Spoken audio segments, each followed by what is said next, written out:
Hello, this is Mark Wildman of Wildman Athletica, and today we are going to talk about the order of operation for our single arm heavy club.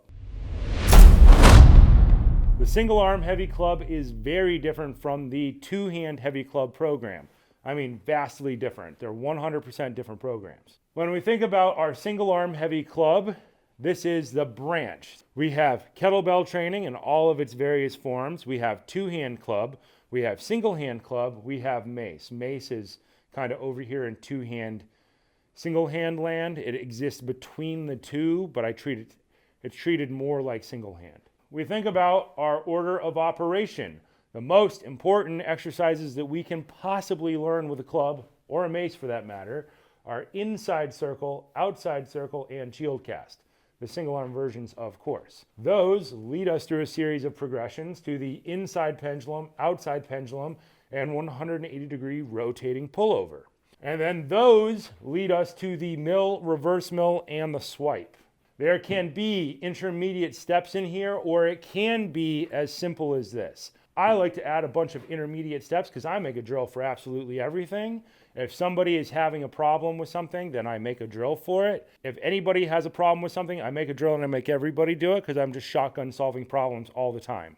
We treat this very differently from two-handed club because two-handed club is time under tension. We pick up a club, we do a movement for X amount of time, we count the reps, we log it. Single arm club is 3 to 5 reps in the beginning. We treat it like strength training, but not exactly like strength training.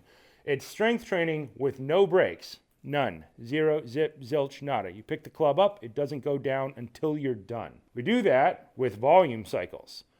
I don't know if anybody else does volume cycles or if this is just my particular level of nerdiness. The way it was taught to me was just with density cycles, and I thought that was a terrible idea. So we adapted volume cycles from RKC kettlebell training before density cycles. Volume cycles mean you add volume, but you do not change the intensity. If you change the number of reps in the set, then you change the intensity because you're holding on longer. The time under tension is what's determining the intensity, mostly on your grip. Your grip will fatigue faster than anything else. The goal is to get our grip to not fatigue so that we can get the benefit of training by involving our whole body for longer periods of time. So think about volume cycles. We have videos on this. It's kind of the same as snatch training, kettlebell snatch training, but with no breaks. And normally in kettlebell snatch training, you would start with, say, 6 sets of 5 on each side. You would do 5 left, 5 right. Inside of a minute, set the weight down.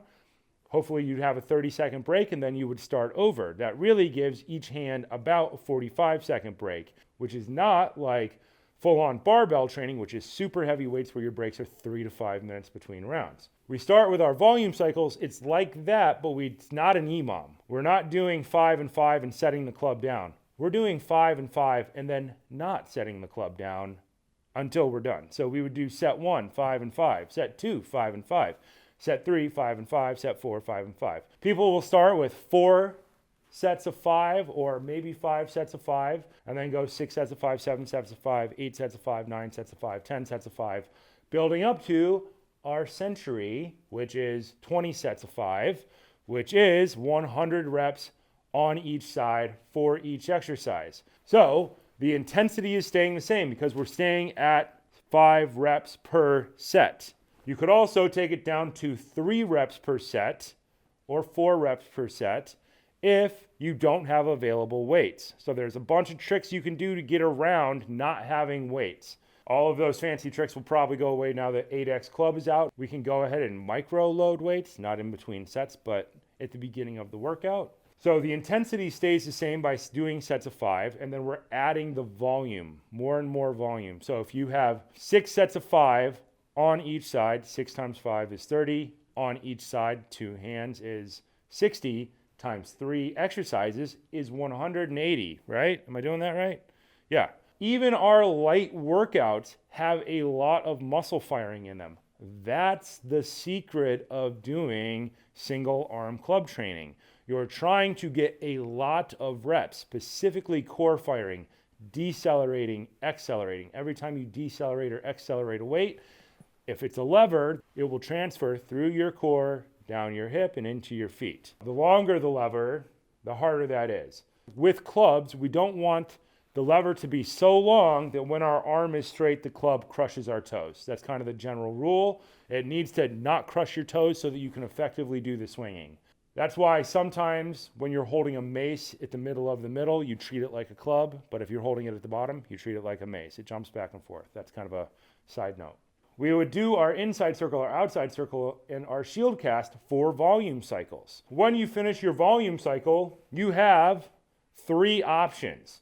You can either repeat it and add weight and do more volume cycles. You could density cycle the weight that you have, or you can add complexity, which means jumping from inside circles to inside pendulums, or from this to that, or all the intermediate steps in the middle. The reason we're not putting the intermediate steps in here is because I don't have that much space on this board.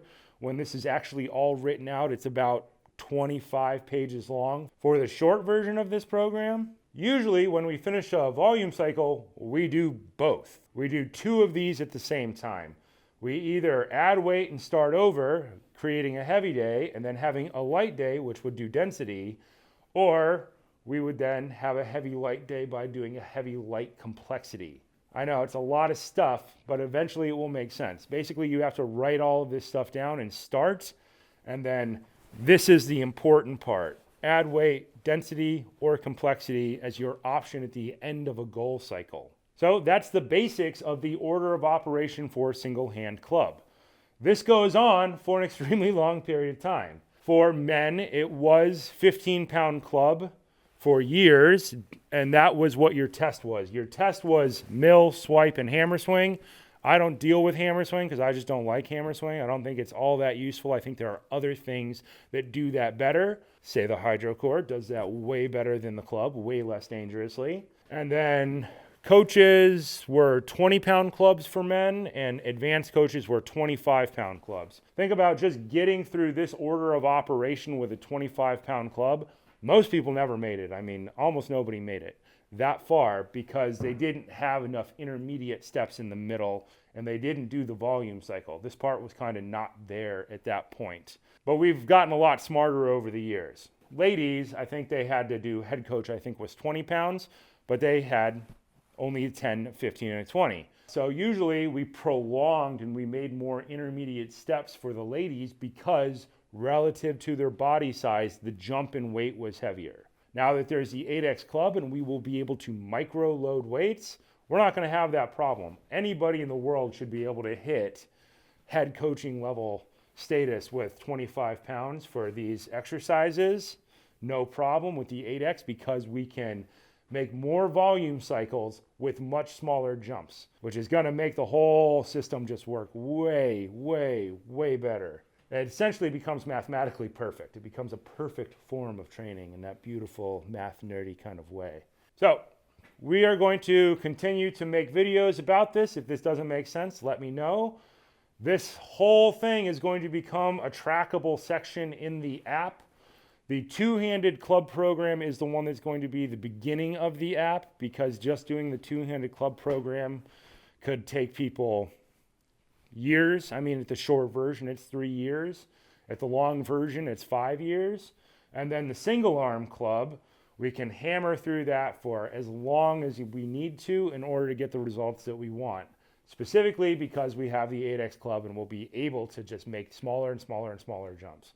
So people don't have to start with the 10 or the 15 anymore. We'll be able to start with a 5 and get much, much, much better technique, much, much more safely, much more safer, more safely, yeah. We'll be able to get much better technique more safely with smaller jumps in weight over time. There's still some problems with the 8X. I would like it to be the same length all the time, and we're going to solve that problem.